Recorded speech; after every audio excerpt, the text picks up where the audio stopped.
legislative leadership, and we discussed last Thursday some ideas that were proposed by legislative leadership. We had a chance to discuss but not weigh in.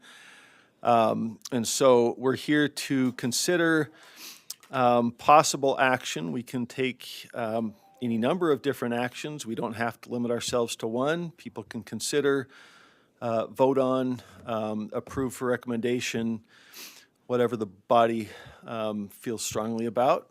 And so we're, again, it's not necessarily an either or, but wanted to bring forward board members' action items for consideration.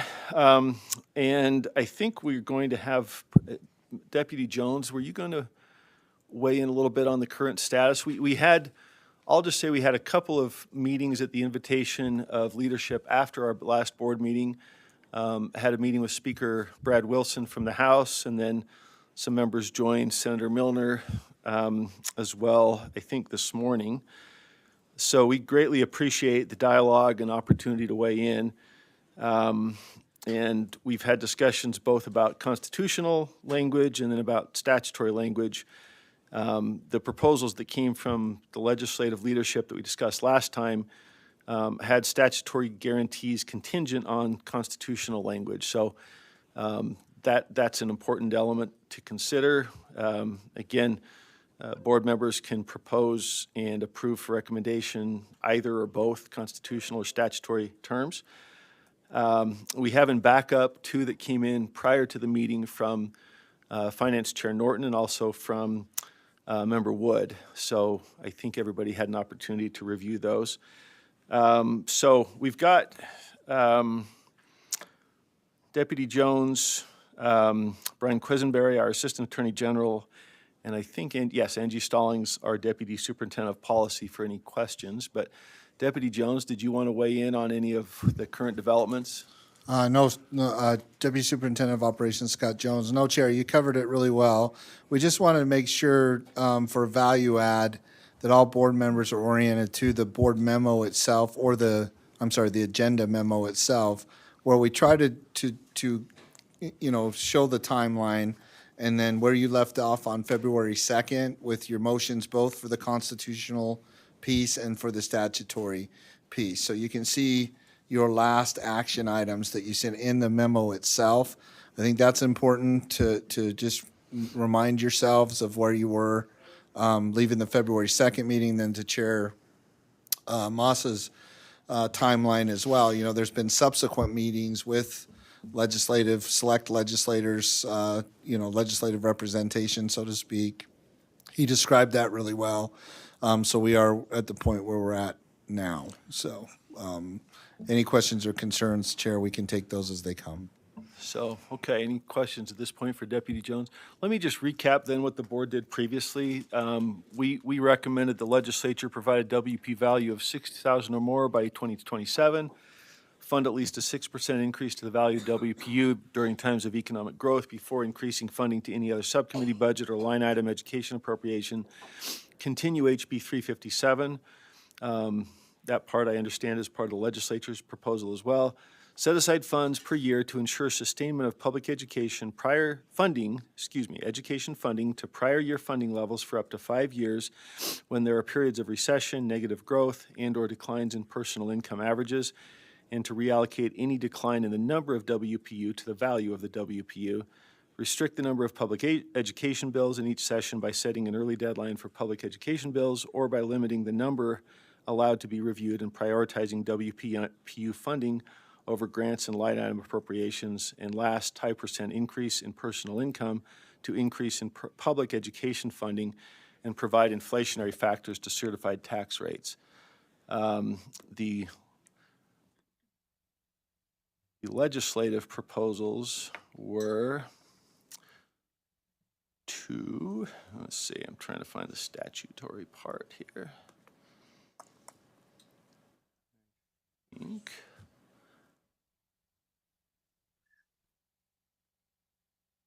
Come on. Brother, I thought it was right there. Sorry. I'm having, do you have that, Vice Chair Hart? Yeah, I thought it was.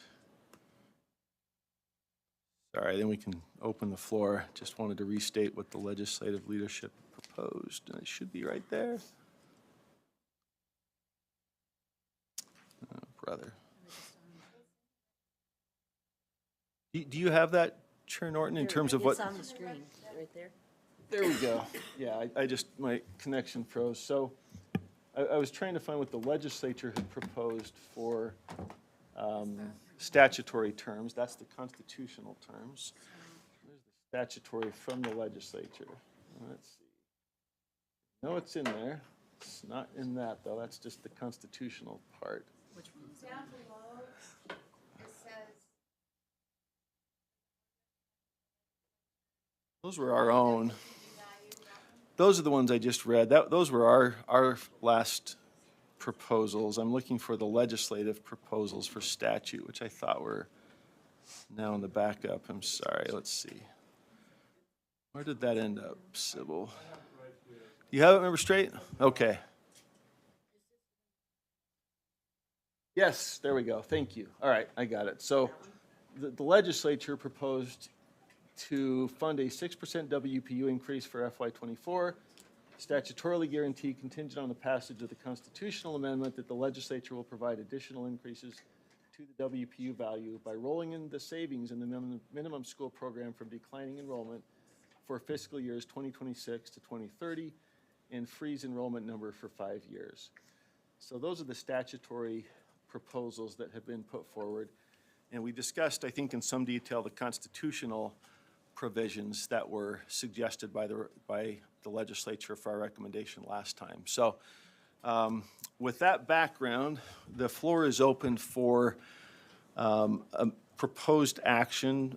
Chair Norton had a proposed motion in the backup. I see lights from Member Lear and from Member Lear. I had a question that took me a minute to formulate for Scott Jones. Go ahead. I'm sorry to take you backwards. No, but, no.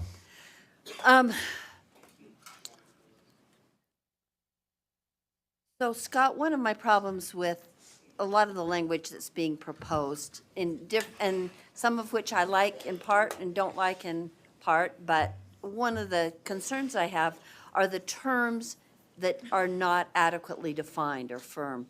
So just to give an example, as an illustration, help me understand the word stabilization. And I can't remember if it's in these or if it's in one that's coming or whatever. So in my mind, the plain meaning, I'm not an economist. In my mind, the plain meaning of stabilization is stabilized as related to something. And if we try to take it into this context, is it stabilized as of 2009? Is it stabilized in this great year of 2023? Is it stabilized in a recession year, 2007? I'm wrestling, if that's a term of art that finance people use or economists use, then I'd be more persuaded. But that's one of my really base problems with all the language that circulate. And that's just an example. That's not the only word, but that's one of them. Chair? Yes, please. Okay, so to Board Member Lear's question, specific to the term stabilization, stabilization is a term used to apply for periods of either economic uncertainty or economic decline or anything. You stabilize a particular fund in order to absorb the shock of a particular either unforecasted or forecasted circumstance, such as a recession, by funding a particular account that's designated as an economic stabilization account. You're inferring that, adding that term economic to the word stabilization, that you're creating a fund that would be available should economic circumstances present themselves in such a manner where it could be detrimental to the current level of funding. That was one of the, so just as a quick example, looking back to the 2008, to the Great Recession, and there's some disagreement on this too. It took roughly 5 years to quote unquote come out of that time period. So an economic stabilization account or amount of money that's quote unquote set aside would help you absorb that and possibly make it so you wouldn't have to incur such a decline in funding, or to help you, weather the storm, so to speak, and come out of it faster than 5 years.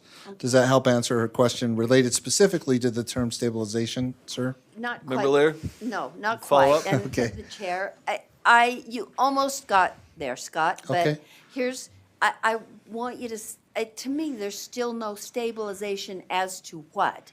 Stabilization based on, if I were to buy into stabilization or some of the language that's circulating, I would expect a constitutional amendment, even though it may sound a little unsophisticated, I would expect it to say stabilization as of the 2009 fiscal year. Yeah, I think I see. So, Member Lear, is the question whether stabilization would impose a floor in the Constitution on particular funding levels? It would not so much, although it might have that effect too.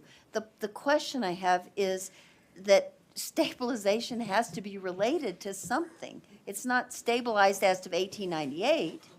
It's stabilized as to some event or time or percentage or number, and I don't see that, which makes me feel like it means nothing. I would, Deputy I would Jones. offer just real quickly stabilization to the prior year funding level, right? Or to the Okay. prior year funding level. You could say that, or funding Yes. level as of Yes. 2000. You could say that. Yes, Okay. stable. That- Yeah, no, I think we're. That would Yeah, give I think I see what me- you're saying. That would give me some comfort, like it really had some meaning. Thank Right. you, that's a helpful Okay. clarification. Members, we have Member Straight and Member Booth. Yes, thank you. So as I look at that first bullet point, funding a 6% WPU increase for fiscal year '24. So that would be next year, right? Yeah, next fiscal. Oh, sorry. Okay. And we absolutely don't know for certain what the inflationary adjustment would be. Or is this in addition? Is this 6% WPU in addition to the inflation? No. Well, it could be that we're between 4 and 5% next year. That could be a possibility. So, So Chair, let me just. Go ahead. Oh, go ahead, sir. Finish. Yep. Oh, okay. So right now, as it stands, we know what the inflationary adjustment percentage is for fiscal year '24. That's 3.4%. okay. And then, by way of where we're at, as of this date time group in the legislative process, PEA has recommended to EAC an additional 2.6% increase to the value of the WPU to get to the 6%. So it's 6% in total, with the 3.4% having been derived at the 5-year rolling average too. So as we progress towards fiscal year '25, and if they keep the inflationary index, then, we would add next year into the 5-year roll, or I'm sorry, the next year of data for the inflationary CPI into that to get to the 5-year rolling average. So we do know right now what they have provided by way of the motion and calculation that it's 3.4% is the inflationary index or adjustment for fiscal year '24.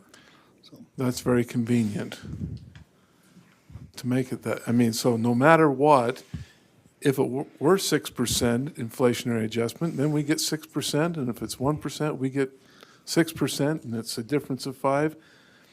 To me, that sort of undermines the reason for having the inflationary adjustment, because that's why we need to attach a goal to it, which we did in the one that we put forth, which was get to that 75th percentile. That's a measurable goal. It's a way to get to a spot. That just, because maybe it hits 8%, does that mean we go to -2? I mean, anyway, we've really got to start making some difference in real dollars. Thank you, Member Straight, Member Booth, and then Member Bogus. Thank you, Chair Moss. I'm particularly grateful for the conversations that have been going on.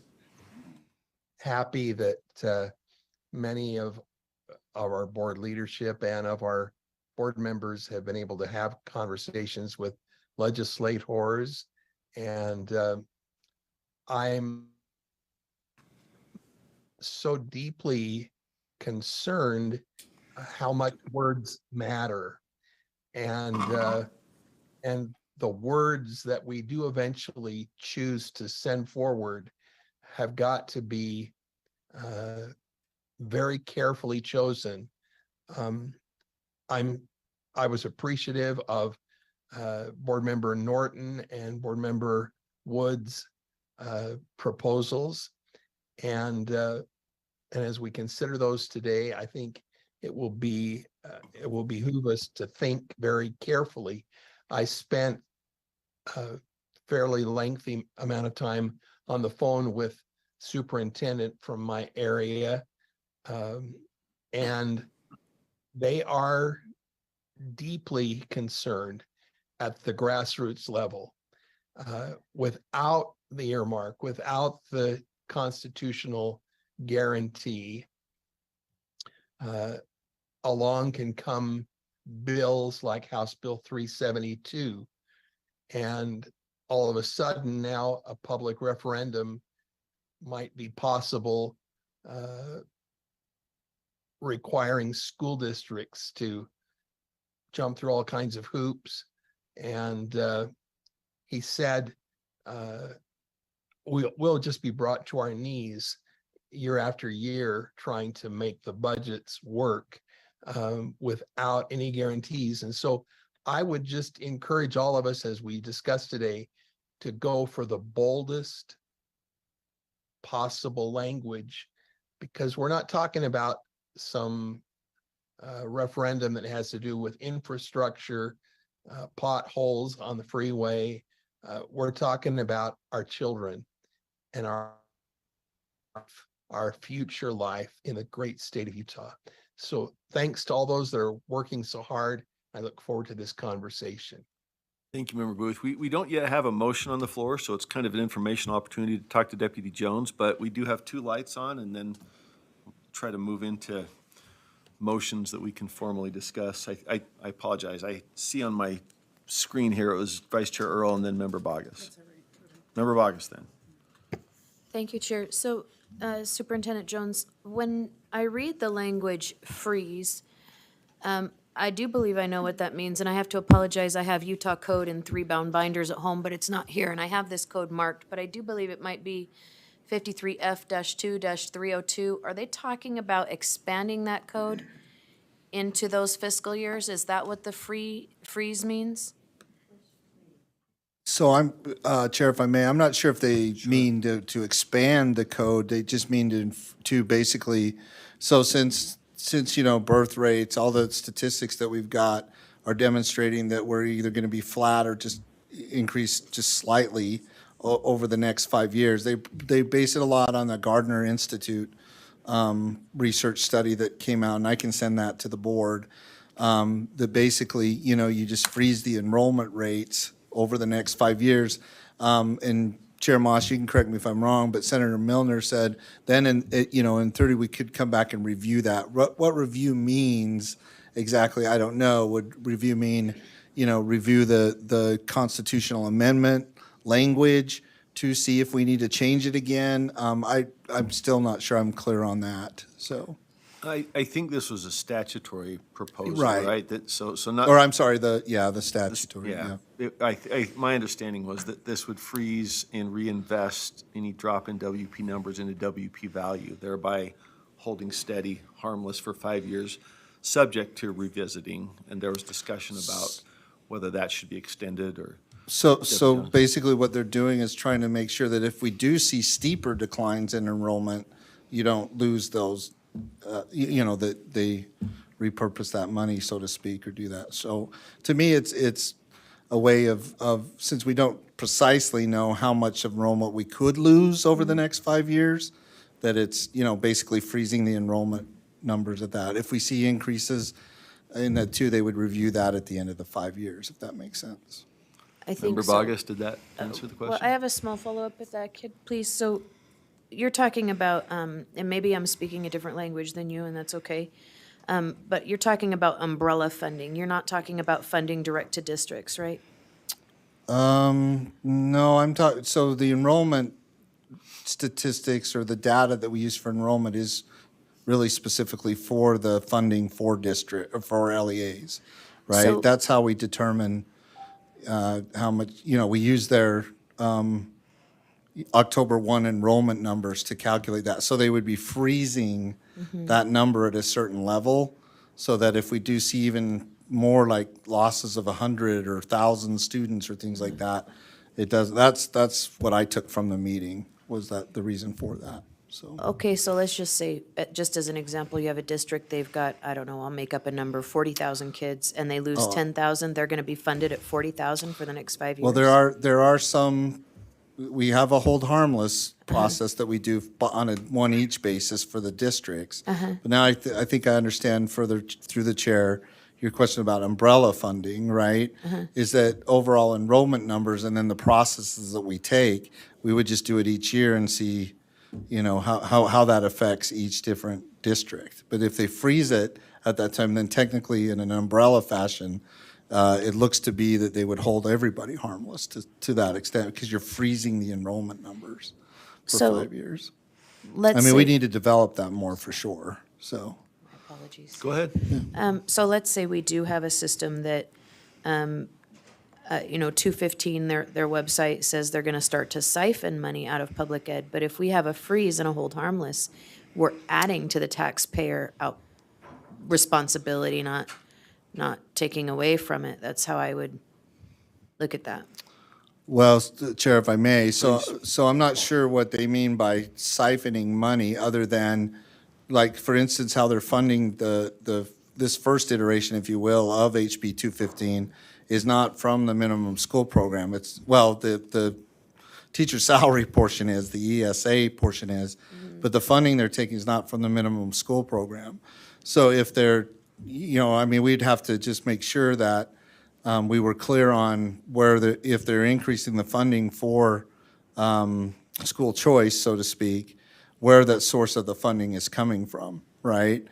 And then if they freeze the enrollment piece of it, and that's not the only piece of the equation or the formula that we use, right? Because there's membership, things like that, then what I took away from the meeting is that they're really trying to put some level of control in, if you will, to that if we do see significant declines in enrollment over the next 5 years, we don't lose a bunch of money that way, that they would, do the savings from it and keep it in the MSP, in the minimum school program, so. Through the WPU, and I'll just say, my understanding is that question was raised if there's declining enrollment due to 215, the public schools would be held harmless. Right. And that could result in a duplicate payment, because you would be keeping harmless from kids that you might lose, whether through migration, birth rate, or 215.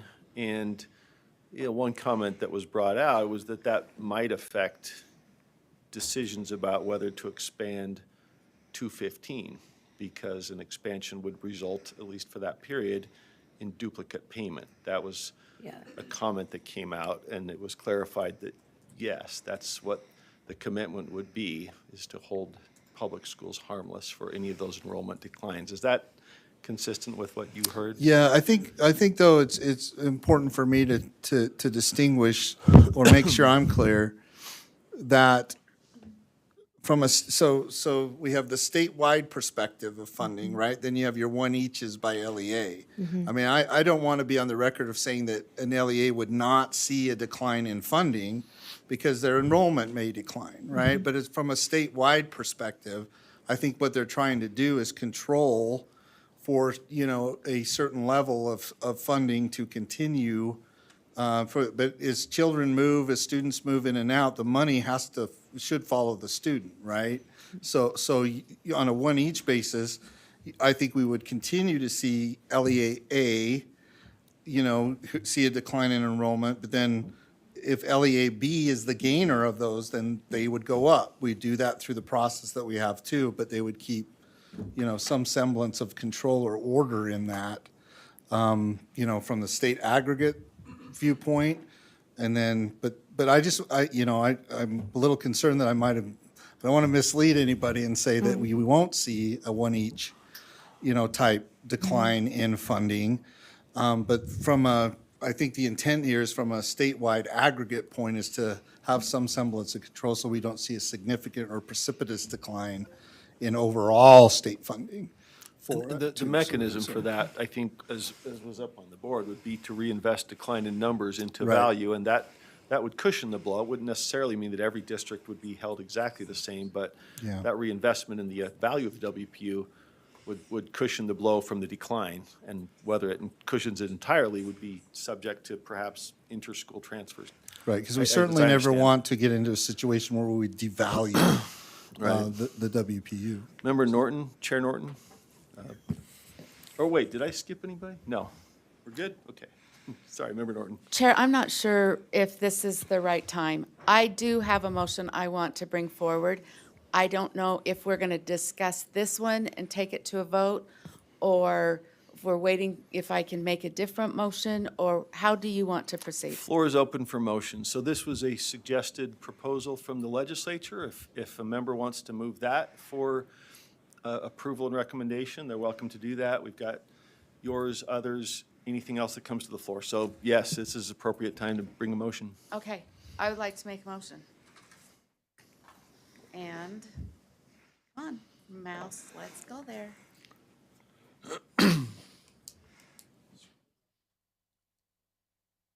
Okay, I move that the legislature shall establish a statutory framework that includes public education funding stabilization, enrollment growth, and an inflationary index from overall state revenues to protect public education funding levels and prioritize public education funding increases during periods of economic increase. And I'd like to speak to the motion. Is there a second? I'll second. Go ahead and Thank you. speak to the motion if you'd like. This has my name on it, but it was a group effort.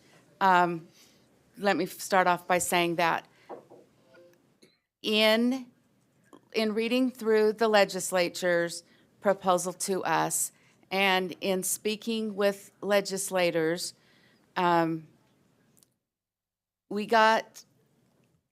got some information, and I think others that were there did as well, about some of the terms that have been used in this, that the legislature does feel that it is appropriate for us to include terms such as the education funding stabilization, this enrollment growth, the inflationary index, and that is something they would foresee going forward. Once this was put together this morning, had an opportunity to let some legislators read it. They too said they felt that this was in keeping with where they could see the motion going. I do not have any hopes or dreams that this is something that they would take, but I do think it's something that they could use. I also think that any motion that, well, this is personal opinion, that any motion that goes forward should be subject to adding insights and input from our educational partners as they bring forth additional information. Thank you, Chair Norton. Any discussion to that motion? Vice Chair Earl? Yeah, just a- Member Wood, and then Member, Okay. did I get it right? Earl, Wood, and Bogus, yes. Yeah, just a couple of things. We talked about stabilization and attaching numbers or something to that earlier, and I would speak against that. I think when you attach a number or a year or something, you've committed yourself to something that you are unsure about. So I'm just speaking to that, I think the funding stabilization is a responsible way to go.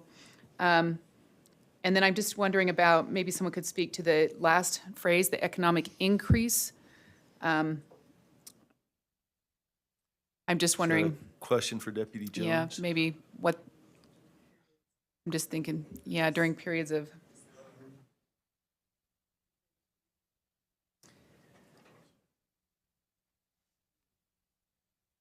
Boy, I really wish I wouldn't have got my economics degree so long ago, but I did. we just passed financial literacy, so maybe there's Right, yeah. something there. Right. So what I think the intent there is behind economic increase, I really think the term is economic growth, right? I mean, I'm not familiar with the term economic increases. I think what we're talking about is economic growth during periods of economic growth. That's, while there's certainly, I think we're saying the same thing. I think we're saying during times of economic growth or prosperity, those are terms that I was taught, in my macro courses and microeconomic courses years ago, is that the terms are economic growth, economic prosperity. Increases is certainly indication of that, you're seeing, rises in personal income, GDP grows, things like that. So I think that's really what, I think we're saying the same thing, but I would likely use a term more along the lines of economic growth. Okay, I'd like to make an amendment. Do you think we need to change both of those increases or funding increases? Prioritize public education funding. Well, I think it would need to be increases there, right? Growth at the Yeah, end. So yeah, I just think changing that's- increases at the last to growth. That's my Right. amendment. Is there a second? Second. Second from Member Wood? It's a friendly, so. Economic growth? Okay. Wait.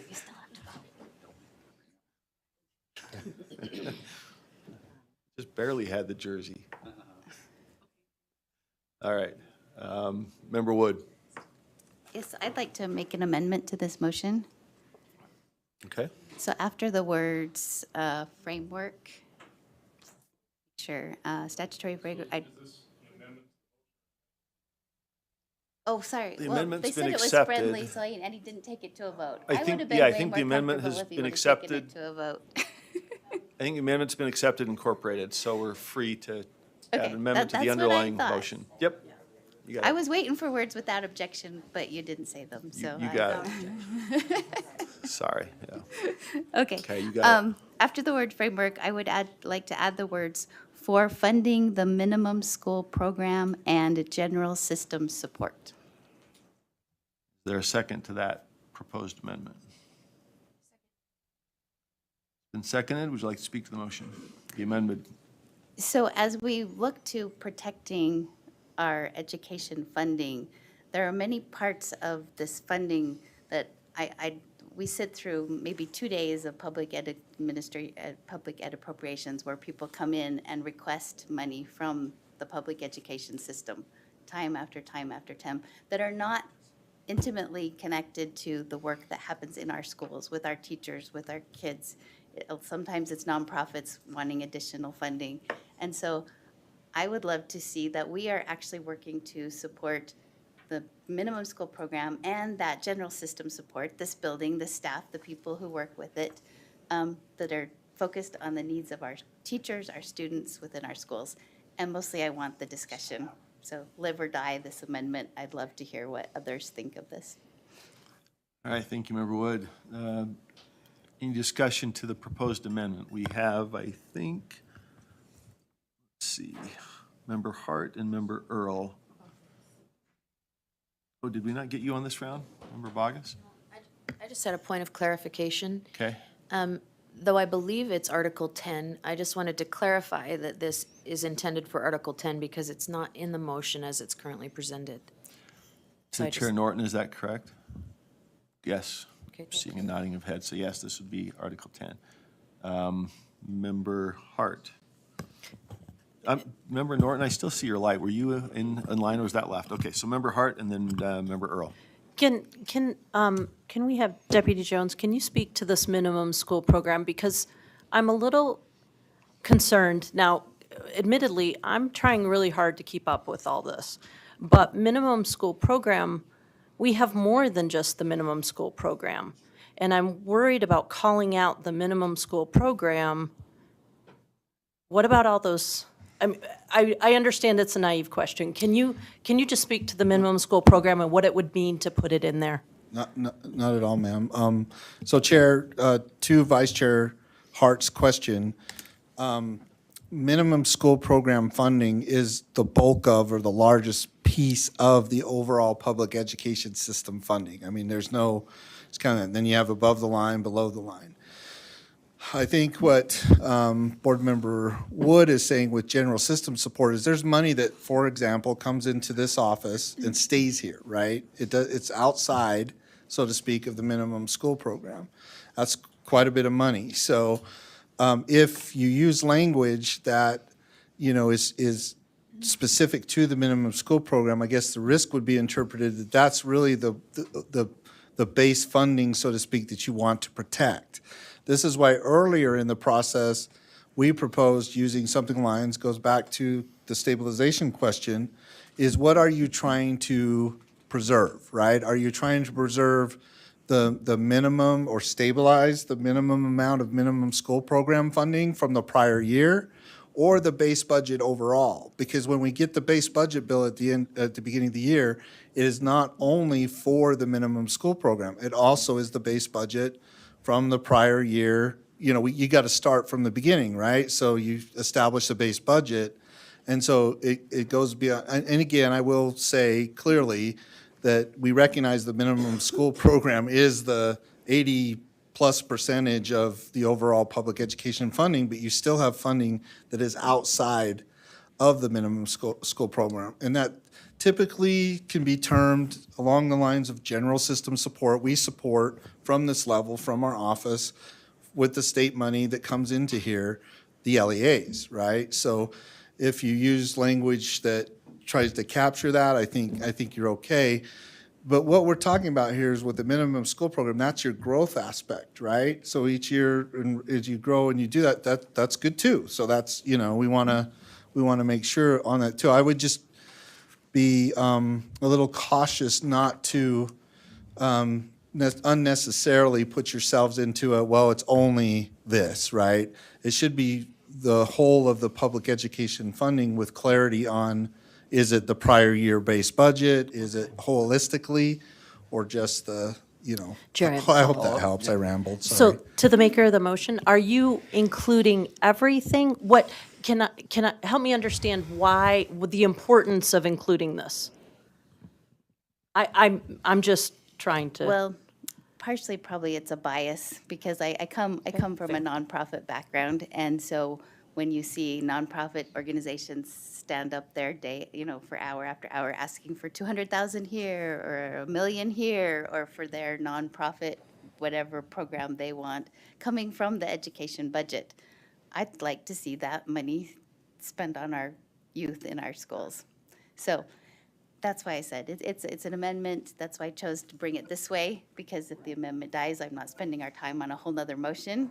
We protect the clarity of Board Member Norton's. I thank you. Member Earl and then Member Davis. I guess I'm just thinking about putting a title of something in legislation that could be altered in, do you know what I mean, through the legislative process, or in the Constitution that could be altered through the legislative process. I just think we have to be careful that we're not saying this is what we're going to protect, but then down the road, if there's, things get moved around or something, then we're saying, well, it's not under there anymore, so therefore this and that doesn't get protected. I like it broader personally, and although general system support sings to me more so than a very specific terminology where it could be actually a hindrance or do you know what I'm saying? So that the language may hinder the full extent of what needs to be protected and preserved, so. And Chair, may I speak to that? Sure. Just I went into Kobe and looked up what the minimum school program is, and there's a list from A to Z. It's the adult education program, it's our it's our WPU, it's the educator salary supplement. So that was why it was like, this is an A through Z program, but I didn't want to leave out that general part, so, thank you. Got it. Yeah. Chair? Follow-up? Rebuttal? Chair, can I make a, Deputy just a Jones, clarification? please. So I just want to make sure that I might have misspoke when I said this. MSP is the basis for the economic stabilization account as it happens right now, right? So, I mean, I just want to make sure that I didn't mix that in with the general system support too, but MSP is that too, so thank you. Thank you. Did you have a question? Yeah, not a Follow-up? question, but maybe just a follow-up. I think that's my point, though, is that those are currently wrapped in there. Those could be taken out if the terminology did not fit legislatively. Does that make sense? It could be moved around, but anyways. So, well, Legislatively, it could be changed down the road is the only thing. And then we're protecting that title and not necessarily the system. Member Davis.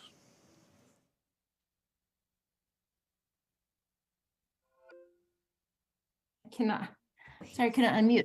I'm in queue for another amendment. Okay, let's come back to this one then. And maybe I could just ask one further clarifying question.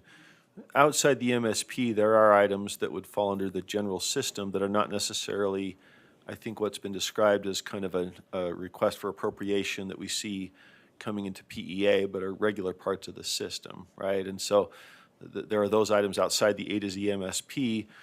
If we were to say general system, would that necessarily exclude those one-time RFAs, or would it have any effect on sort of those items that are within the realm of what we would consider general support and those that come in periodically? Would that language make any distinction between those two categories outside the MSP? So Chair, if you're asking Scott that question, I would defer to an attorney on that. Language is not my forte, Okay. right? I can add one and one, but I really can't speak very well or type very well, as many people say. But, I think that, that might be something that Mr. Quessenberry could address, or even, Deputy Stallings could do, because, again, so in the, I believe, at least, I know it's at least in statute, you have general supervision and control over public education, right? So I think that general term is for the system support that you provide to meet your statutory obligation to provide general supervision and control, right? Because the minimum school program money is flow-through money, right? It goes right to the LEAs, but then you have an obligation, at least a statutory obligation, to provide general supervision and control of the system, right? So I think that's where that terminology comes from, that would imply that you have to have funding separate from, well, I don't know if you have to have it, but that it could be funding separate from pass-through or flow-through money to the LEAs. But then, from a language perspective, I'm not your expert on that. So Okay. I would ask, for help from my friends. Assistant Attorney General Quessenberry, did you want to weigh in on that, or if not, we have a light from Member Lear? Restate the question, please. Just whether that language that says general system support, would that make any distinction between items that are normally within the year-to-year funding of the education system but outside the MSP versus those items that come in perhaps as an RFA during appropriations and are not usually line items that are sort of perennial line items? Does that make sense? A little bit. So in other words, general system, whether it's broad enough to include, whether it's broad enough to incorporate. Broad enough or narrow enough, I think the idea is to make some kind of distinction there. I'm just curious what the effect of that language would be. And if we don't know, that's okay. We're both, okay. No. Yeah, I think- Thank you for the I clarification. think That helps. Scott spoke well for Yeah. being a non-lawyer. Okay, gotcha. Member Lear. I'm not positive this is the right time, but I have a substitute motion, and then I'd like to Well, speak to it. is it substitute to the particular amendment? No, Because it's we a have- substitute to the foundation motion. Okay, I think we need to rule on the amendment first. And Chair? then this would bring us back. Deputy Stallings? Sorry, I know I'm way back here. I was just going to add that in Article 10, Section 2, it does define what shall constitute the public school system. So you could refer to that. This is what it says. The public education system shall include all public elementary and secondary schools and such other schools and programs as the legislature may designate. So you could say something like, for funding the minimum school program and public education system defined in section 2. I don't know if you want to do that, but it would kind of point to their own language that says the state board, the public education system. It's a pretty broad term, though. Okay. Member Straight, and that's an opportunity, but Member Straight. I have a question that actually goes right along with that. When COVID hit, what was the standard that was used at that point to determine what stayed and what went? Or was there a standard? That there was, they came to a decision somehow. I'm not sure who would be able to answer that question, if anybody. I see Superintendent Dixon stepping to the plate. May I ask a clarifying question, sir? Please. When you say what came and what went, are you talking about the funding that came through the legislature in the 2020 session and then things were pulled back? Is that what you're referencing? Yeah, it seemed like that there were lots of, we talk about it now, that there were things passed by the legislature that they said, oh, we're not sure where we're headed with all this, so they basically, but we kept certain things. Certain things were maintained. How did we come to that realization of what, because that's, to me, the minimum school program, which I know is also definitional, and what has been brought up here is definitional. Did we use any of that to determine? So if I Superintendent may, Dixon? Yeah. that's a really great observation, Board Member Straight. At the end of the day, the things that were pulled back were actually some items that were on the board's list of requests, but not necessarily in the top 10. So for example, leadership initiative, I can think of a few things like that were pulled back, and then others were reduced to try and stay within a projection of revenue that they thought that they had. Now, the following year, of course, we saw that there was additional money, but not everything got funded or pulled back in. So it was, you could say what they saw as non-essentials at the time that were not on priority funding lists, just as a safeguard. But I think your observation was very astute about, did they prioritize it just through the MSP? Okay, if there are no further comments, oh, sorry. Member Earl, Vice Chair Earl. I don't remember all that was cut, but I remember programs were cut, but funding wasn't cut. We actually ended up with an increase out of that. Although we brought to the table 10%, 5%, 2%, in the end, we had an increase. Some of the things that were cut would have been like the administrative for small districts. I can't remember exactly how that panned out, but that was cut. And then immediately we had to go, I think it was in August or whenever, they had to go back and put money in there because it really impacted smaller districts. So it's interesting to think about that when we didn't cut funding, but programs were maybe cut. So I don't know. Yeah, so. Okay, any further discussion to the amendment to the motion? If not, the amendment before the body is add to, well, I guess I got to read the whole thing. At the board, we'll just read the red. There we go. To add to Member Norton's motion, the words in red after framework for funding the minimum school program and general system support. We are ready to vote. Vice Chair Hart. Sorry. Sorry. We just don't want to leave you out. Let's try a show of hands. All in favor, please raise your hands. We do. We have hybrid. Okay. So, Member Bogus. Member Booth. Yes. Member Klein. Yes. Member Davis. Yes. Vice Chair Earl. No. Member Green. Yes. Vice Chair Hart. Yes. Member Hymas. No. Member Carey. No. Member Lear. Can I pass for a moment? Is that an I don't abstention? want to abstain. Forever, We just can't, to come we back to me can't at the end. pass. I don't know if is there a provision to pass? I don't think we have that. Punt, there's punt. Punt. Okay, we'll circle back. Member Norton. No. Member Reel. Member Straight. Don't think I got an answer from the chair. We'll come back to you. Okay. I was told we could come back, Oh, so. thank you. Member Straight. Yes. Member Wood. And Member Moss is a yes. So, and back to Member Earl. Lear. I'm a yes. All right, so that motion passes 11-4. Chair, So that's the amendment to Deputy Jones has, I'm sorry, do we have? I had, Cindy has it.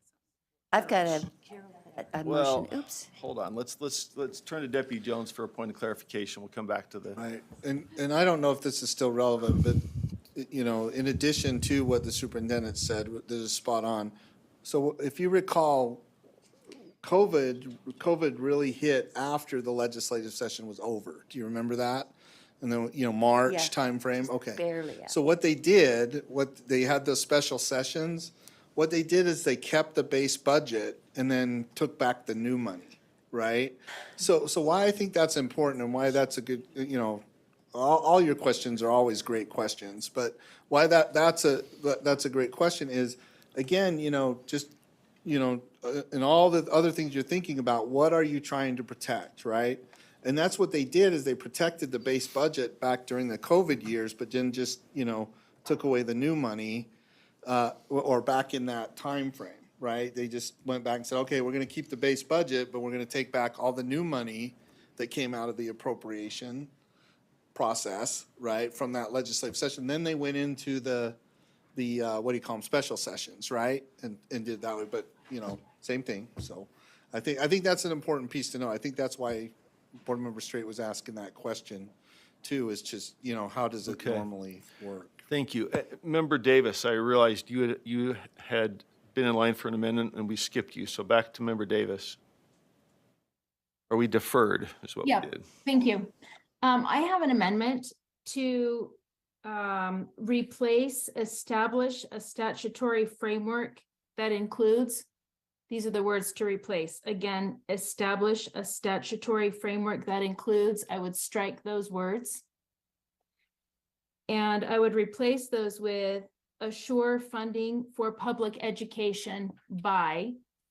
Now, I made that amendment before we just passed the last one, so I'd have to tweak it a bit with the new wording that got put in, but it would say, the legislature shall assure funding for public education, minimum school program, and general system support by funding, and then the rest. I'd like to speak to the motion. Let's see if we have a second once we get the language up there.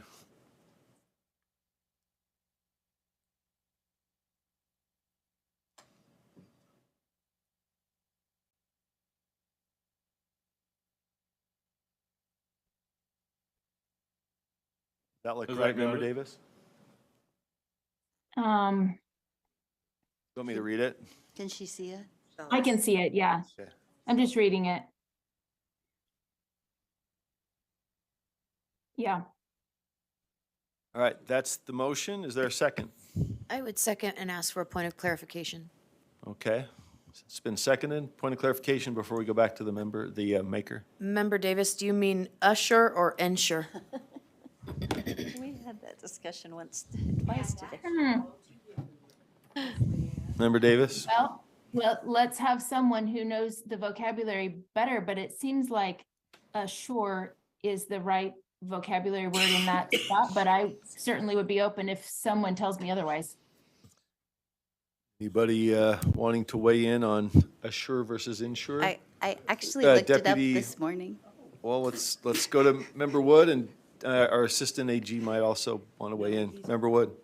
So assure is to confidently dispel any doubts. Insure is to cover with an insurance policy, and ensure is to make sure it happens. So do we want to dispel any doubts that the legislature will fund it, or do we want to make sure that the legislature funds That's it? a exercise in Then it's futility. ensure Member over Davis assure. as the maker, Then we want ensure.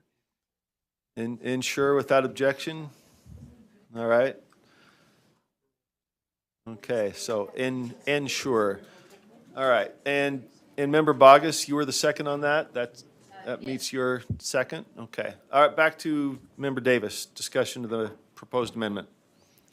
Yeah, thank you. I just would ask us if we are saying that we would like the legislature to establish a statutory framework that includes these things.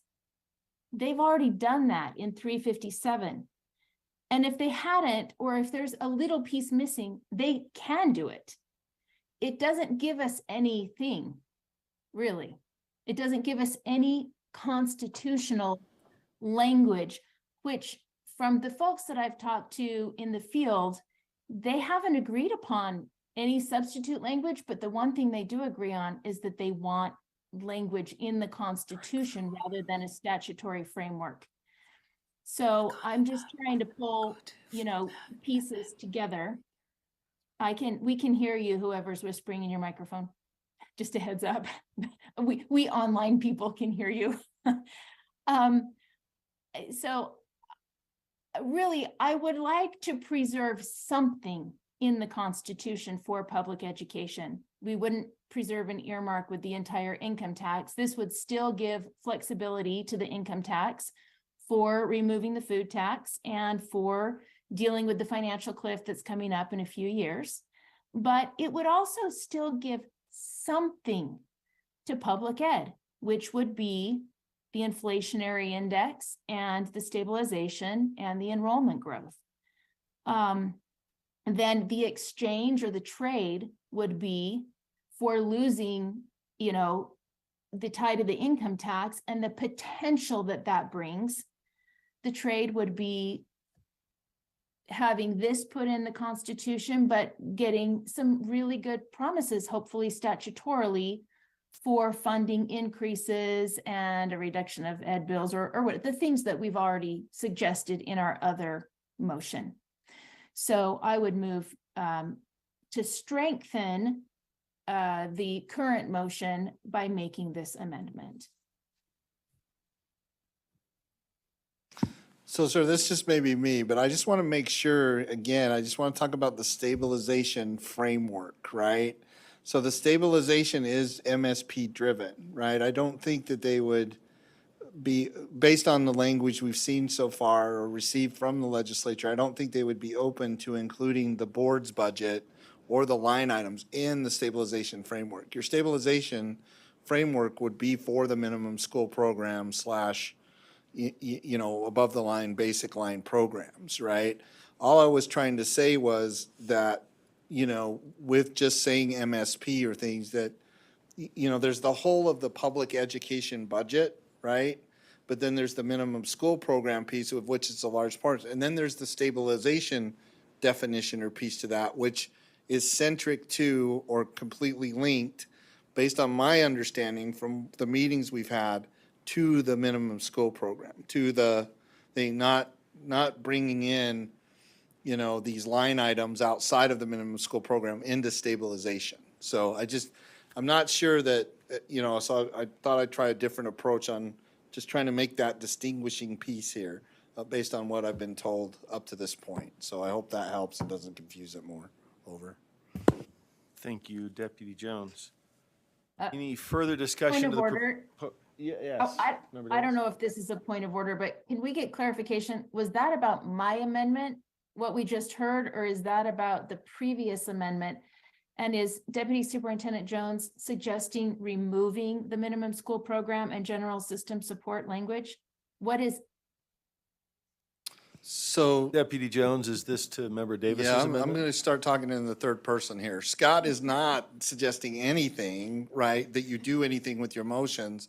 I just really want to make sure that we don't have to come back with, well, I didn't understand that, we were trying to protect all of the public education funding by, being inclusive of a stable, setting up a stabilization framework. The stabilization framework is for, the funding that goes to the LEAs, right?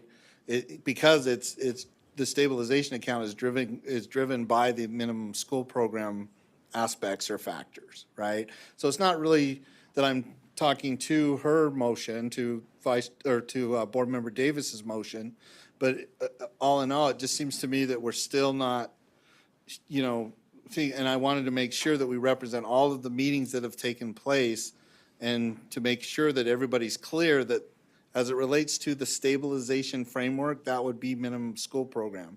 That it's highly unlikely the legislature would want to include or, you know, commit to including programs or funding outside of the minimum school program in a stabilization framework.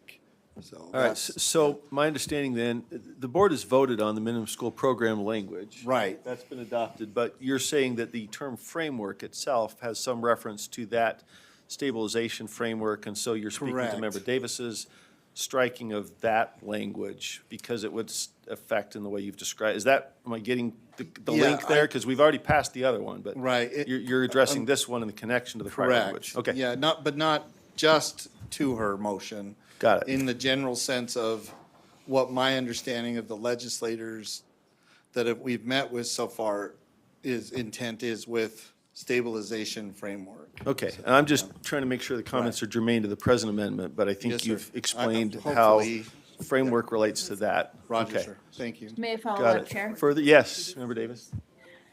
Okay, so we need to get really clear on this and Chair, if I can address Deputy Superintendent Jones. Sure. The intent of this motion is to put something, an action in the Constitution for the legislature to fund.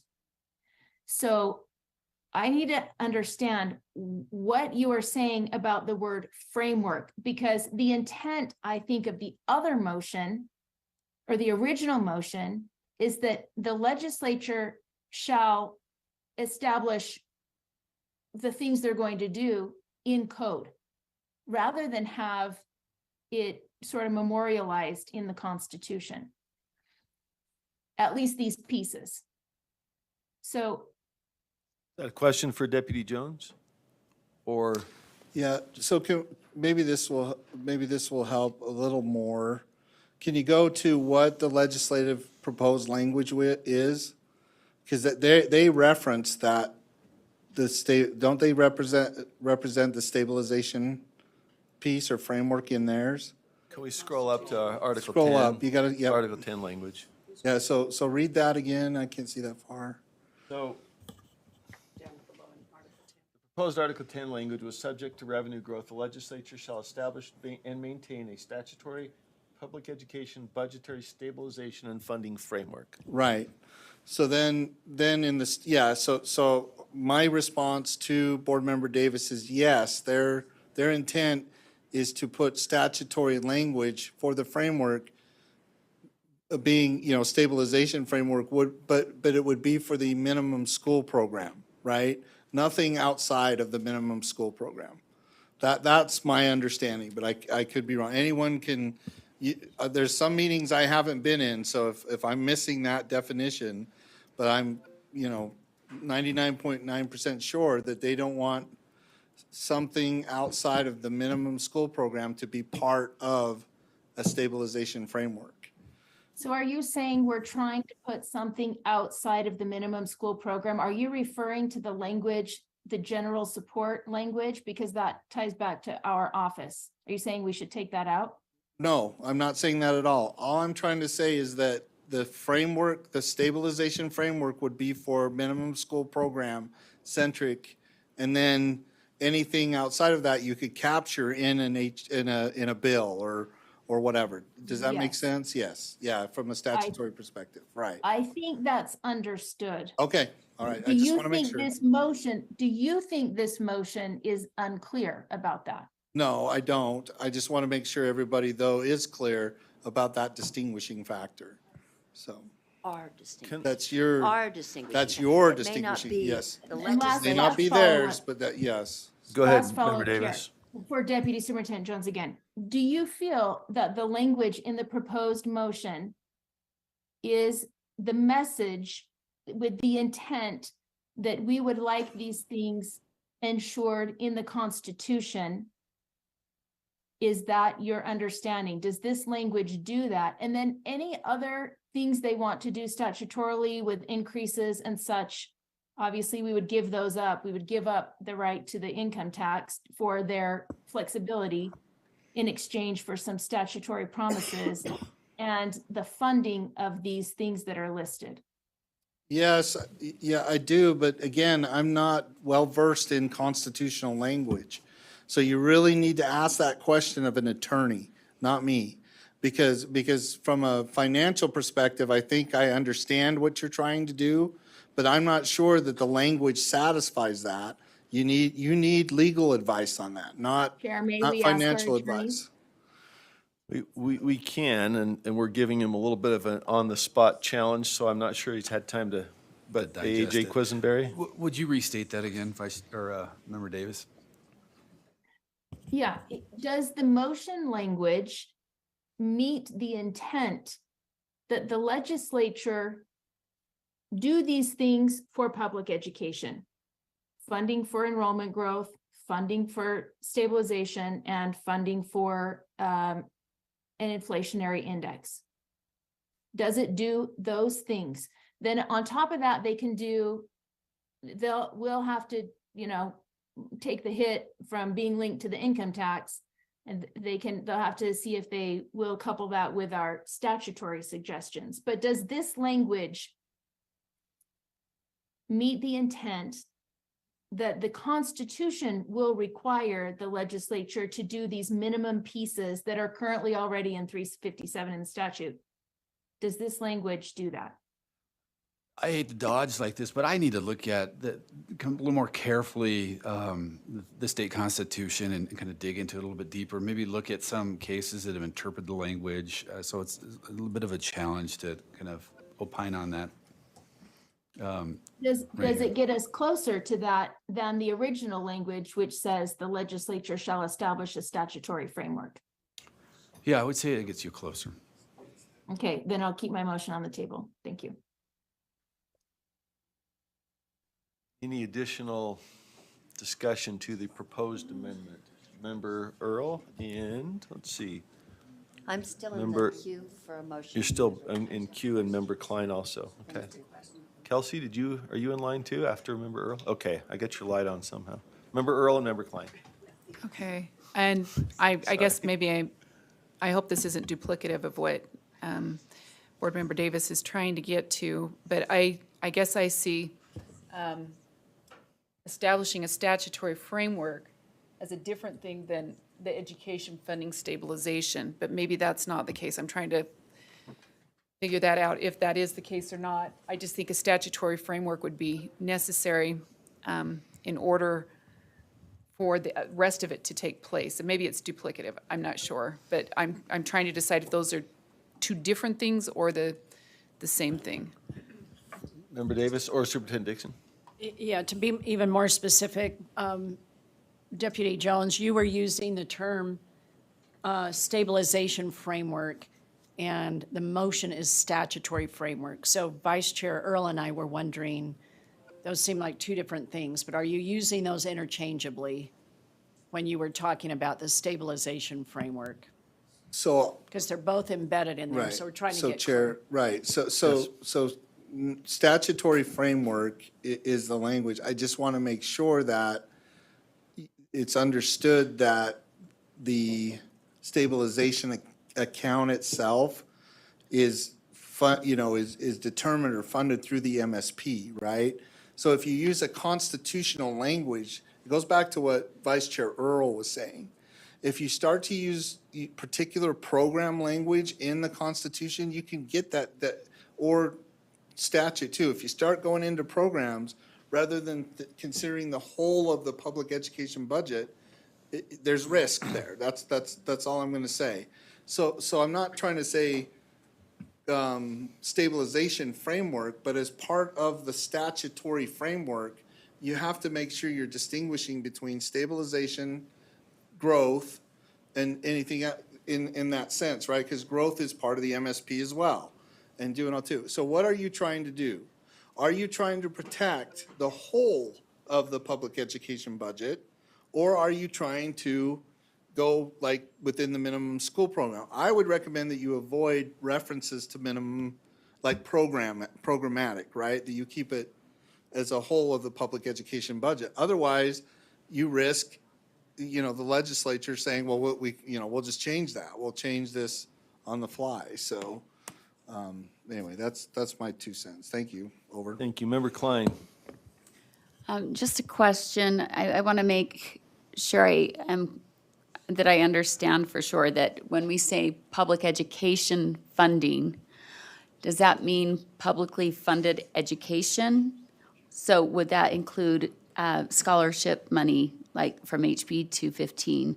And is HB 215 included in the minimum school program? So HB 215, Chair, if I may, to Board Member Yes, Klein's please. question.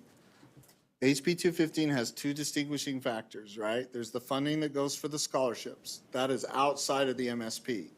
But the funding for the educators is within the MSP. That's the educational salary adjustments, right? So then again, not being an attorney, when Scott, here's the words public education funding, I define that as the whole of the public education budget. Not distinguishing that it's only the MSP portion, or it's just the, I look at that as a whole. Does that help answer the question on what Scott thinks public education means? Member Klein. So public education funding does not include scholarships. It does. It does. Yeah, it does, because that money is coming outside of the MSP. It's coming out of a line item that's in your. Okay, so it's initiative everything. programs. Yes, ma'am. What we're talking Yeah, about yes, ma'am. encompasses it all. Right, so Chair, when you talk public education funding, and again, relying on attorneys and definition of words and things like that, public education funding to me means the whole of the budget, right? The whole of it. When you say minimum school program, it is a large part of overall public education funding, but is not the whole of public education funding, so. Deputy Stallings. Just to add to what Deputy Jones stated, the HB 215 or Utah Fits All Scholarship Program is in Title 53F, which is one of the titles that you oversee.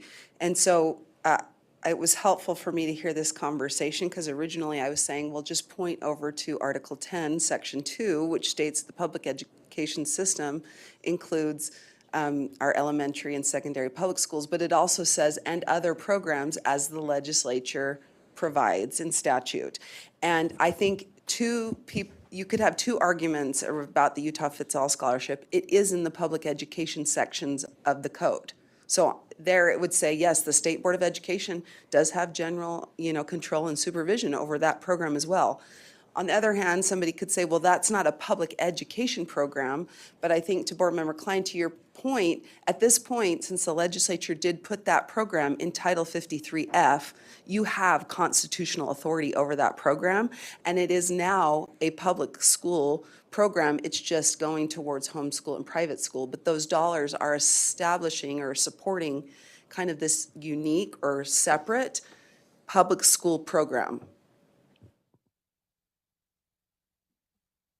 Okay, I have one follow-up question. If we say ensure funding, the legislature shall, would the legislature do that through statute? And would that be different than establishing a statutory framework? In other words, if they are told to ensure, and we heard the definition, would a statutory framework be one of the ways they would do that? Is that done some other way than through statute, including the bill of bills and those kinds of things? Remember, Deputy Stallings? So actually, there's a lot of things that can happen outside of statute. Appropriations aren't necessarily statute. So the code, or Utah code, is statute. But actually, appropriations are done through a bill that aren't necessarily codified.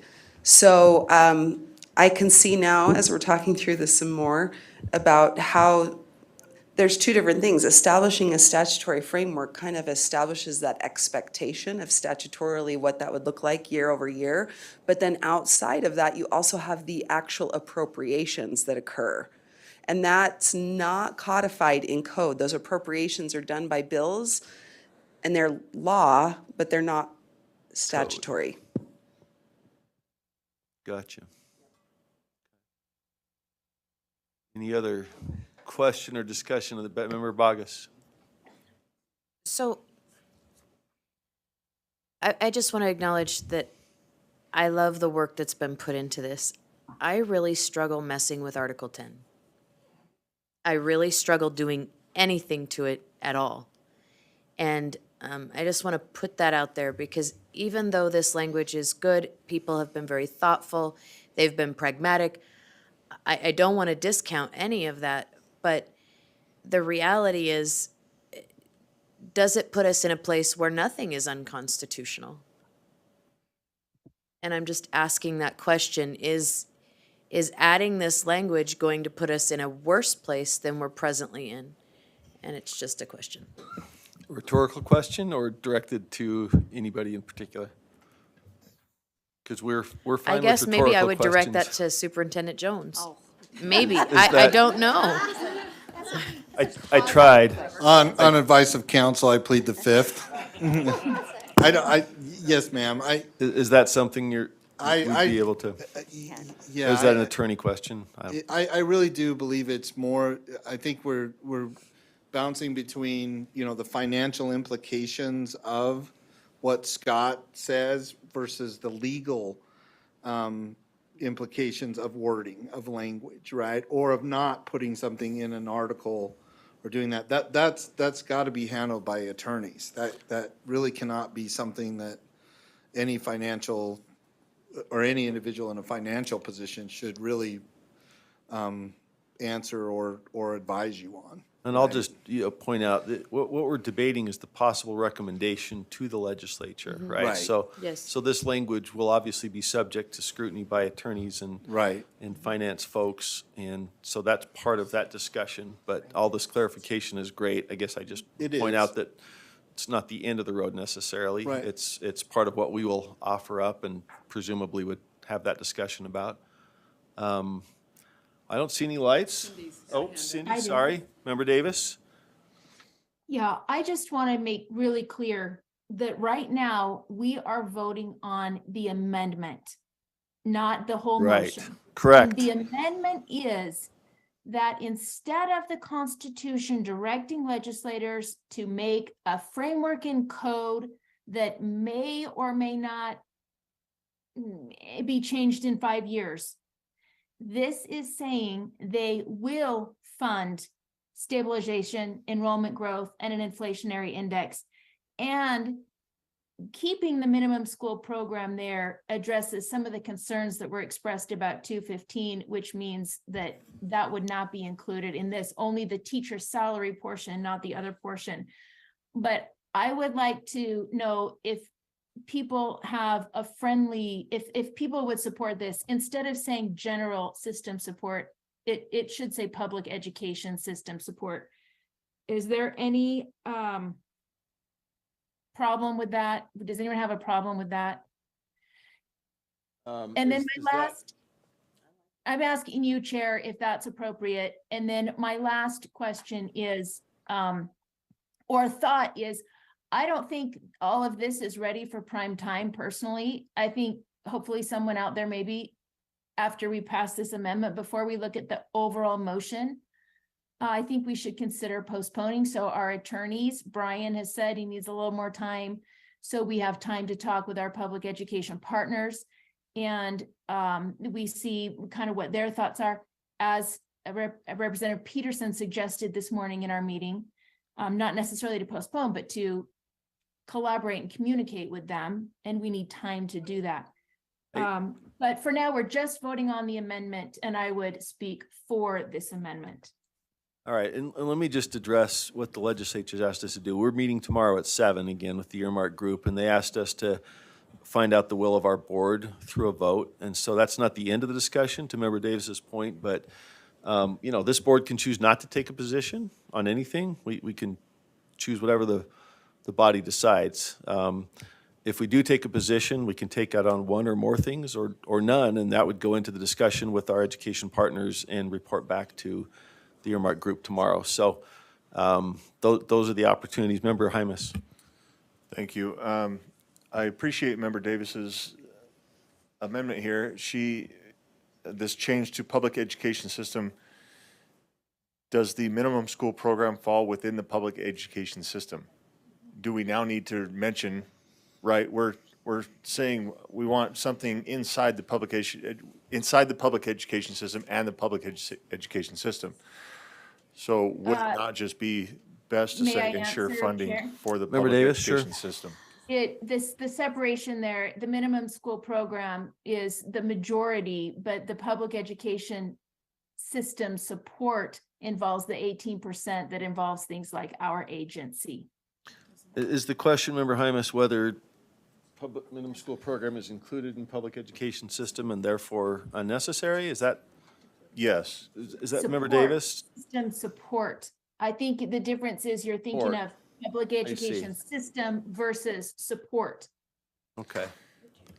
Well, Member Hymas, go ahead. okay. Public education support by. Okay. That's, System support. thank you. Member Davis, okay. Member Norton, and then I think we need to come to a vote on the amendment.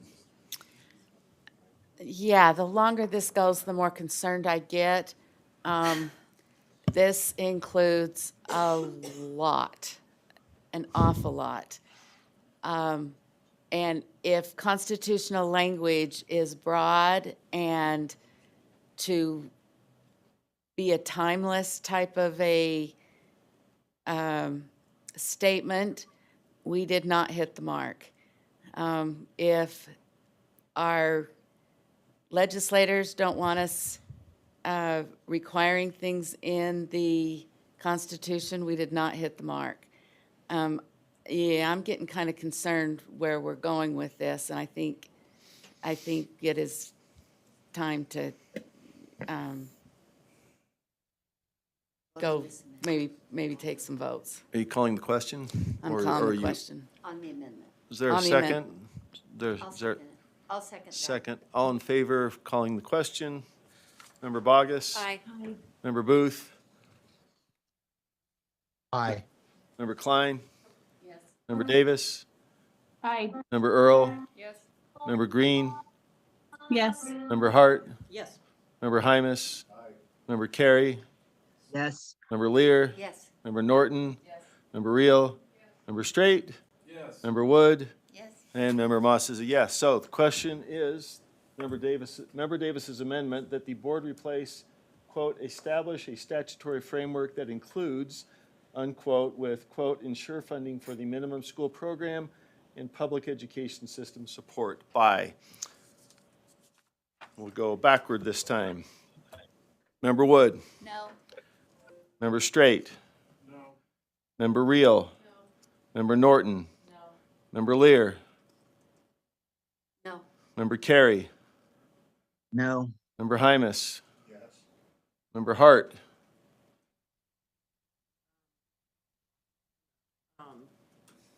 Yes. Member Green? No. Member Earl? No. Member Davis? Yes. Member Klein? No. Member Booth? Yes. Member Bogus? No. And Member Moss is a no. So that motion fails.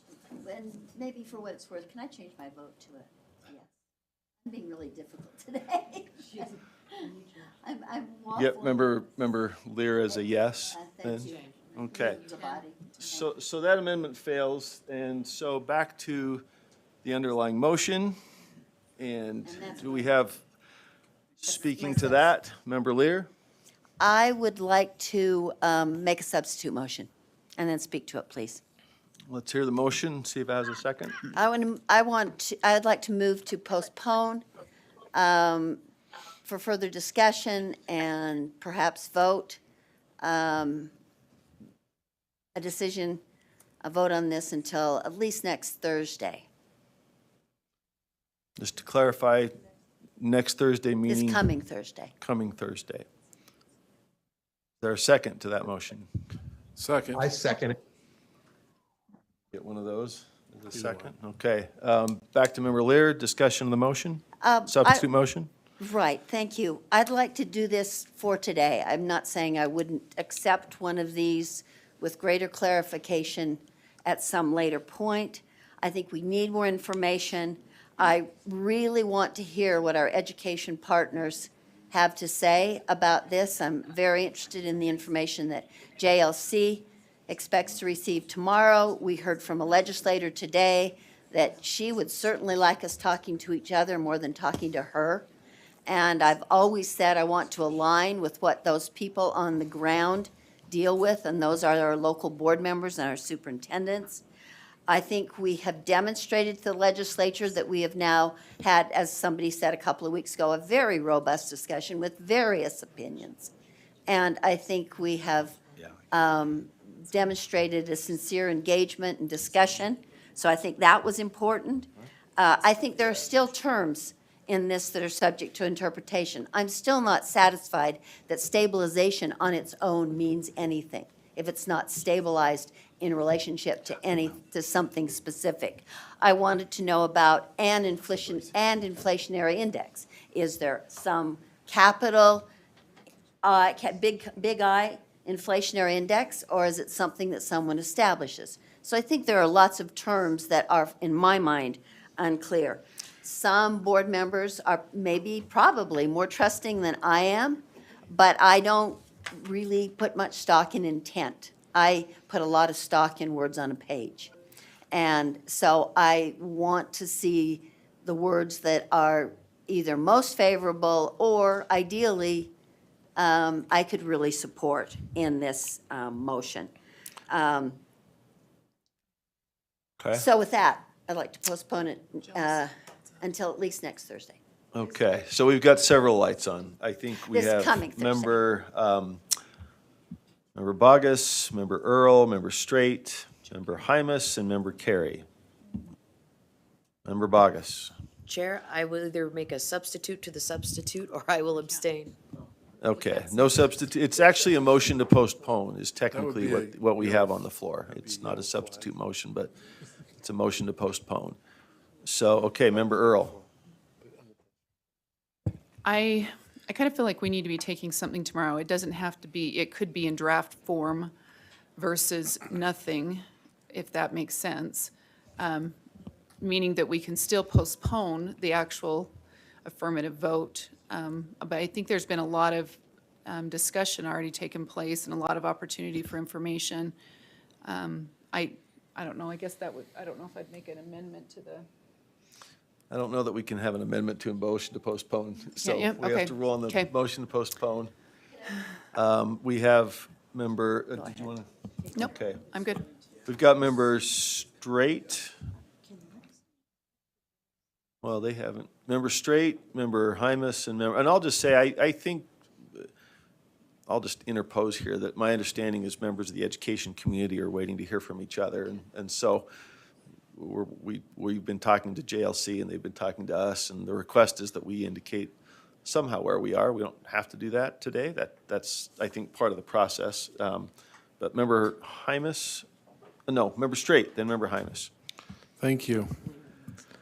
You know, I think we're all looking for that magic formula, that special recipe. And whether it's our, with our own national constitution, a basic principle is that our Constitution is only as good as the people and who the people elect to represent them. And we've been working through language and this word and that word and what does it mean, and in the end, what we come up with is only as good as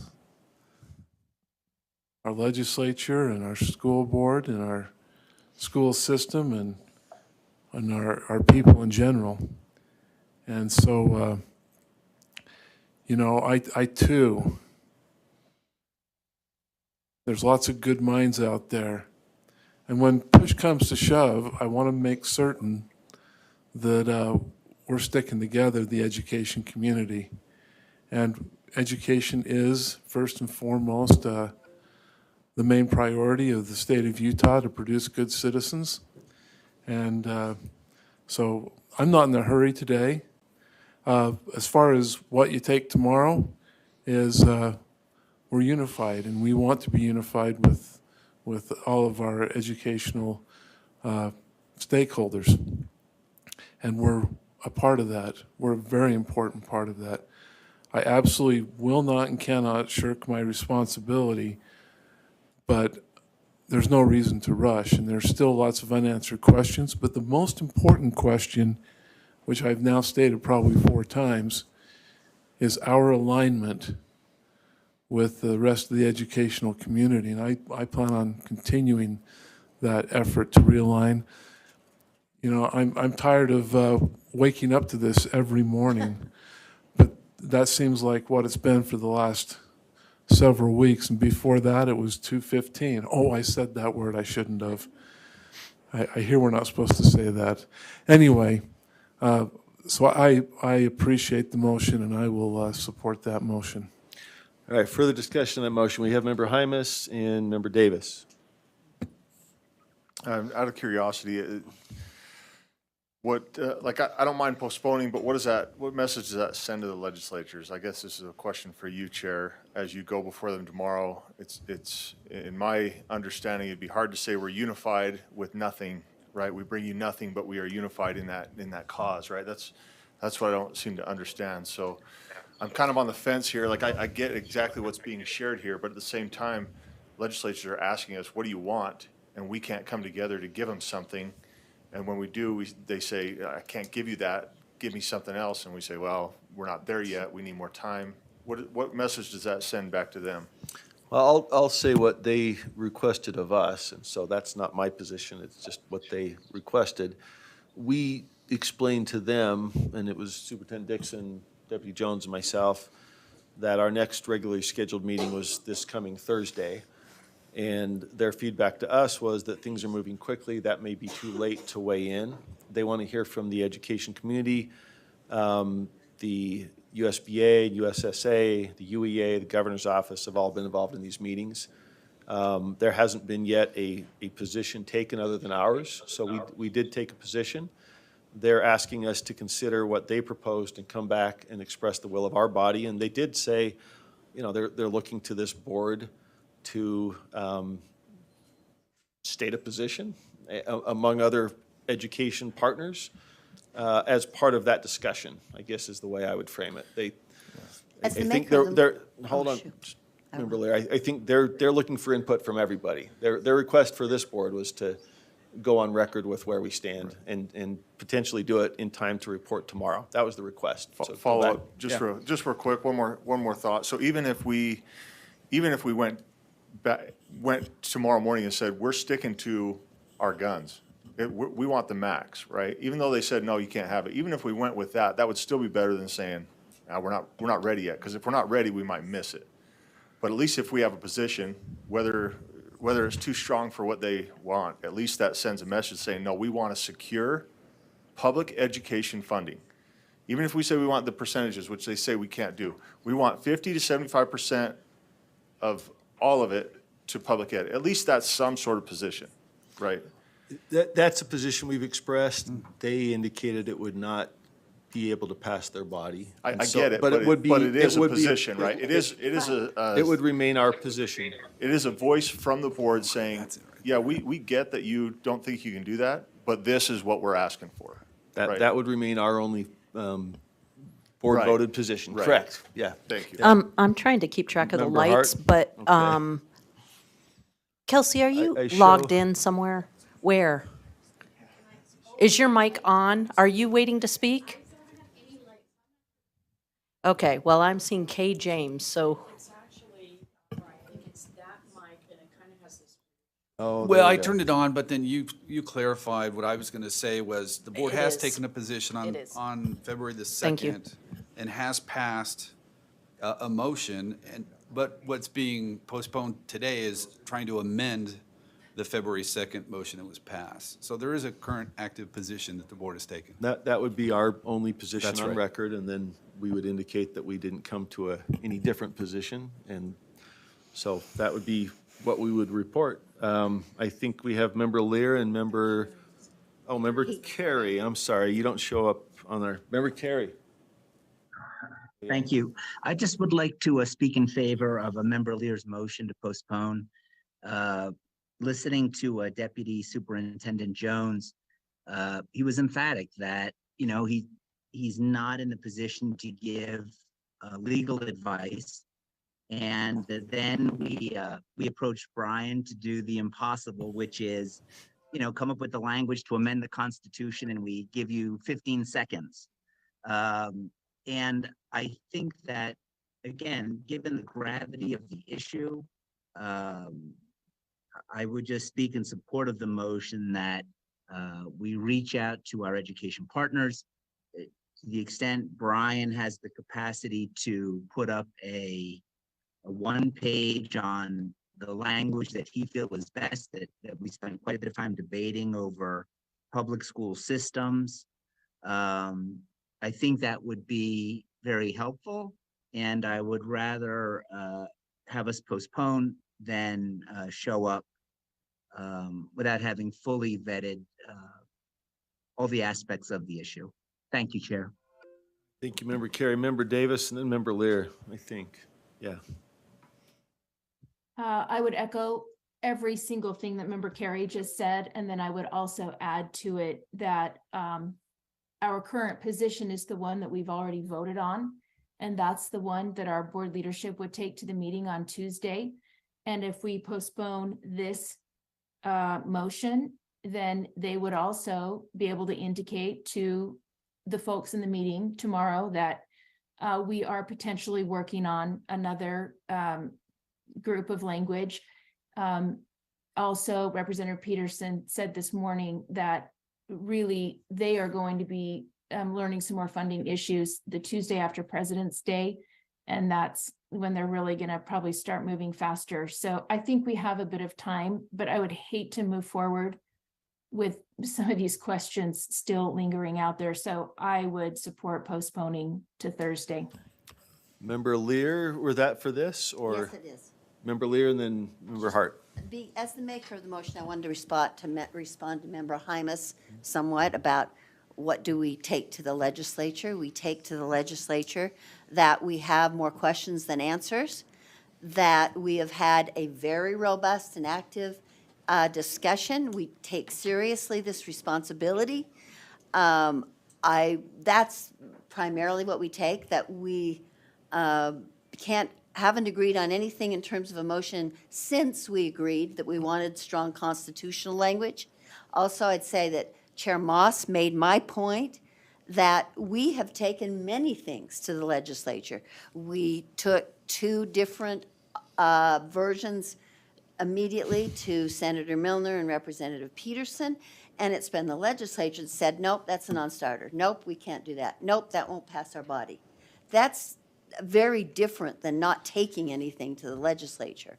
And I think just because, speaking for myself, I'm not taking something to the legislature that people are telling me they won't like, or that even individual legislators are saying they won't like, is different than not taking anything to the legislature. I think the art of compromise is both parties move somewhat. And I feel like we've offered several different scenarios, and we've been told with every one, that's not going to fly. So I absolutely think we need more time to process this. We've demonstrated good faith. And I think that's very important. And so I hope we can have a further discussion or vote on Thursday, this coming. Thank you, Member Lear. Member, where are we? Hart? Hart. You're up. That's me. So I totally get it, and I do want people to weigh in, but why couldn't we do something like, I just want the process to keep moving forward. So why couldn't we consider making a motion? This is probably not legal, but I'm going to say it anyway. Why can't we make a motion to have our AAGs and legal counsel look into blah, blah, blah, so that we're moving forward rather than just postponing it and going home? And I Like, would the cons- motion could be I would consider review. that friendly Yeah. in terms of postpone and, in the meantime, have our assistant AGs look at definitions. Right, so, I'm fine about that. so I just, how's that legal, Sybil? I mean, we can do all that. But I'm not going to vote for, Well, let's it's still a. ask sorry. Sybil about whether this is. I just wonder, appropriate. after we postpone, what are our Well, options? and my point is, that if it's an addendum to postpone, I will add that language. Ah. I will not add that language to this motion, because the legislature will hear, they support us, and they're off and running. And we will never hear from them again. So Right. if you want to add that addendum, I would consider that friendly to the motion to postpone. Is that the amendment, Member Hart? Yeah, if it's legal. To the motion to postpone. Right. Yes. So the amendment to the motion to postpone would be to postpone with direction to the AAG to do what? To, that the board requests public education stakeholders and USBE AAG review the following, the following potential amendment to Article 10, and then we put in what we've, Sorry, That's not friendly. I find That's- if we go with an AAG provide information or advice on definitions, okay, that would, then but I'm not going to suggest that I am supporting the underlying motion that I've just I asked just want them vote to postpone. be clear on what they're reviewing for us. And I think, I mean, I can define, Just the items that we want defined by Thursday. to the extent possible, Yeah, advice on language and definitions, including stabilization was one of them. stabilization. Does it need to be in language that they can find? Is it connected to something? Does Right. it need and then an inflationary index? Is that a capital I, or is it, or is it, meaning it's a term of art, or is it Right.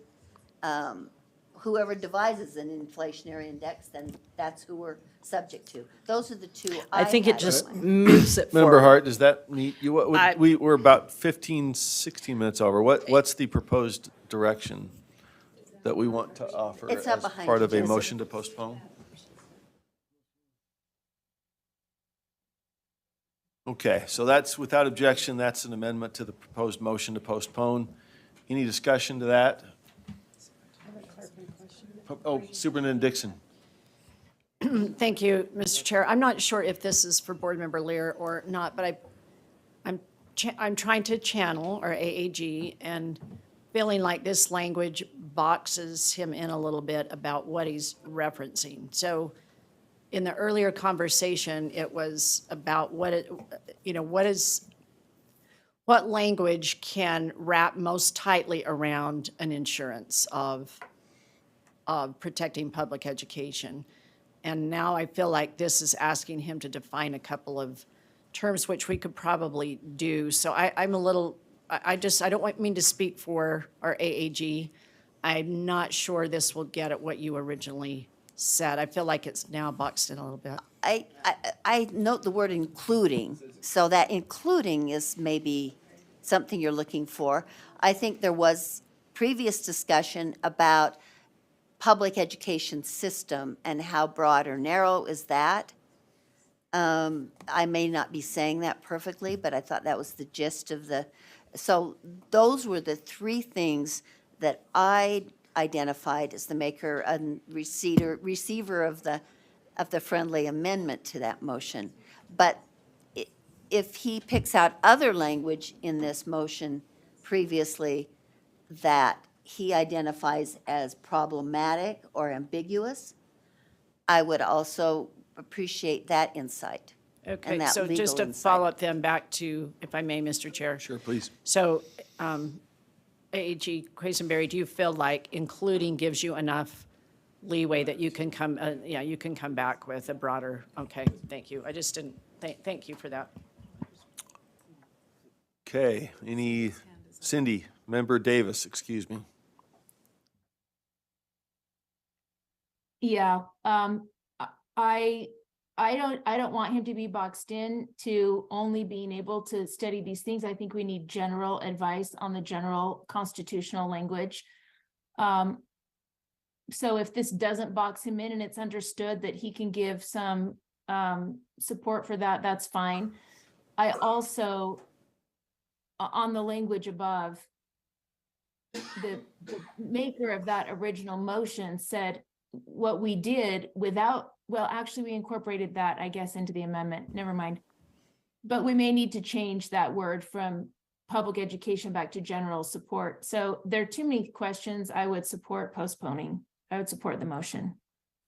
All right, any further discussion to that motion as amended? Member Straight?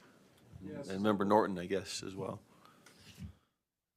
I actually had Bogus, Norton, and Straight, so. Oh, I'll wait. Let's be brief if we can. Member Bogus? Oh, I'm waiting. Member Norton? That I have a potential, Substitute? yeah, I'm guessing, but that the board Sorry. requests public education stakeholders and our. Hold on, just one moment. Let me just see what's in order here. So we have an amended motion to postpone. No, well, it's a motion to postpone. Motion to postpone with a friendly amendment that was added without objection. Right. So is that, there is no second amendment to a motion to postpone? Right, you cannot amend, you cannot substitute. It's just up or Can't down. substitute on a regular But motion. this you can be have- friendly. Hold on. On a regular motion, you can have a second amendment, Right. right? On the motion to postpone, No you cannot have amendment. a second amendment. All right. Hold on, we're getting the ruling from the parliamentarians that on a motion to postpone, we can have only one amendment unless, I suppose, it's a friendly without objection.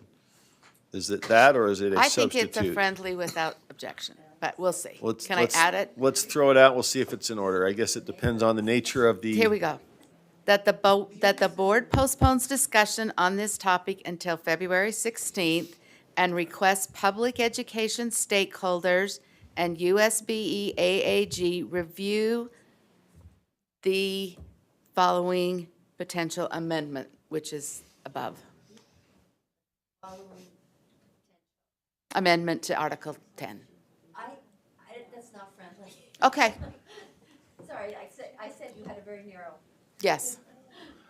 All right, so there is objection. Parliamentary rules say that doesn't fly then, I'm sorry, so not in order, and we go back to the underlying motion. Member Straight. Well, if I could just add, it's been No, you can't. stated, so if that happens, kidding. that'd be great. Anyway,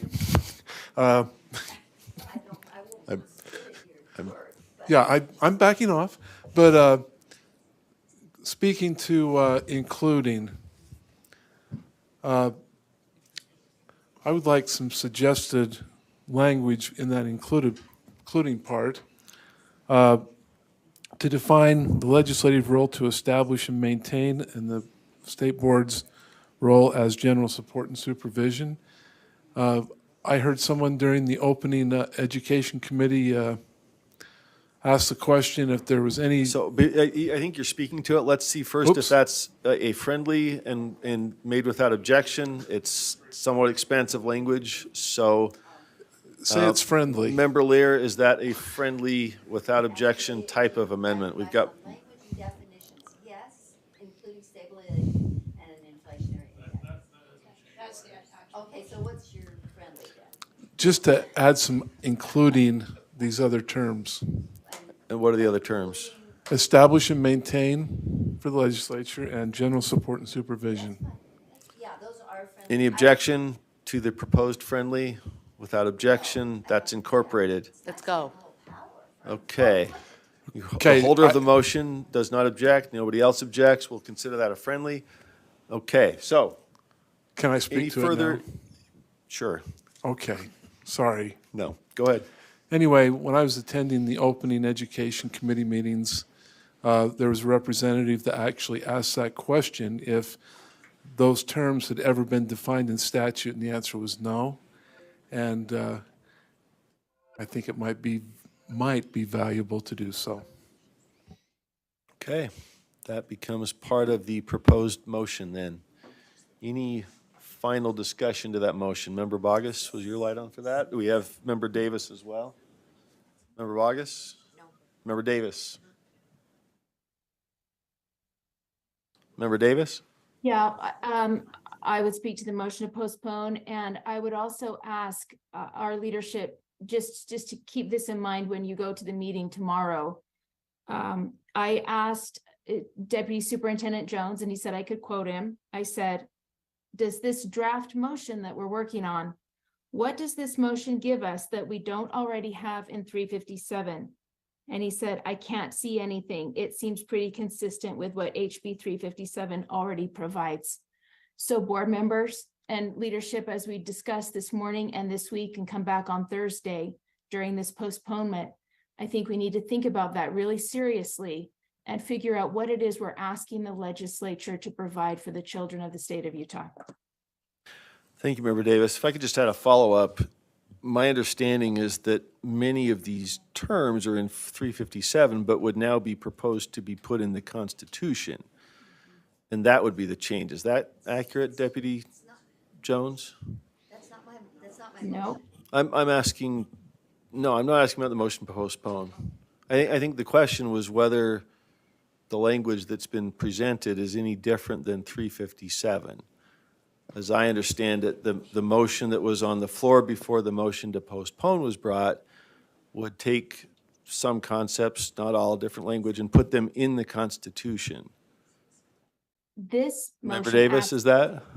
No, this motion draft that we're looking at asks the legislature to create a code or a statute that talks about those things. It doesn't ask the legislature to fund those things. It's very different. A statute can be changed in 5 years. Constitution hopefully wouldn't be. Right. This would put in the Constitution to tell the legislature to do certain things which are now roughly done in 357. And then the proposed, these are all subject to the motion to postpone, but I think currently we don't have any of the detail in 357 as a constitutional direction of the legislature. That's what's on the table. But the motion to postpone is now before us, so let's rule on, or vote on that. And then if that, depending on how that goes, we'll come back at some point to discussion. So, motion on the floor is Member Lear's motion to postpone as amended, that the board postpone for further discussion a decision on the issue until February 16th and ask the AAGs to provide advice on language and definitions, including stabilization and inflationary index, establish and maintain, and general support and supervision. We'll go backward this time. Roll call vote. Member Wood. Yes. Member Straight. Yes. Member Reel. Yes. Member Norton. Yes. Member Lear. Yes. Member Carey. Yes. Member Hymas. Yes. Member Hart. Yes. Member Green. Yes. Member Earl. No. Member Davis. Yes. Member Klein. Yes. Member Booth. Yes. Member Bogus. Yes. Member Moss is a no. That motion passes by 13-2. And so we have postponed discussion. And that leaves, for clarity, the motion that this board previously approved, which we expressed to the legislature and will express again as the voted position by the board, and will indicate that we're under discussion as was voted today. So that will be the report that we make tomorrow morning to the legislature. Did you have a final comment or a Motion to final adjourn. motion? Motion to adjourn. All in favor, say aye. Aye. Any opposed? All right. Thank you, members.